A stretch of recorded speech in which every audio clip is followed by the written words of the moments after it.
Welcome to my channel friends. ఇప్పుడు అందిన breaking news. ముందుగా ఒకటి ఫ్రెండ్స్, నా ఛానల్ని సబ్స్క్రైబ్ అయితే చేయండి, అట్లా లైక్ చేయండి, చేసేయండి, ఫాలో కండి. న్యూస్లోకి వెళ్తే, ఇసుకలో టీడీపీ కొత్త దందా. ఏపీ ఉచిత ఇసుక విధానం ఇసుకలో టీడీపీ కొత్త దందాకు తెరలేపిందని వైసీపీ విమర్శించింది. ఎవరెవరివో ఆధార్ కార్డు, ఫోన్ నంబర్లు, చిరునామాలు చూపిస్తూ ఇసుక లోడ్ చేయాలని బెదిరిస్తున్నారు. స్టాక్ యార్డుల వద్ద వందల సంఖ్యలో లారీలు, ట్రాక్టర్లు క్యూ కొడుతున్నాయి. రాష్ట్రంలో ఇసుక కొరత సృష్టించి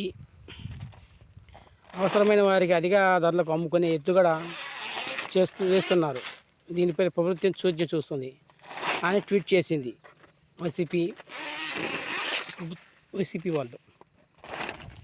ఓకే ఫ్రెండ్స్, వీడియో నచ్చితే లైక్ చేయండి, షేర్ చేయండి, సబ్స్క్రైబ్ చేయండి.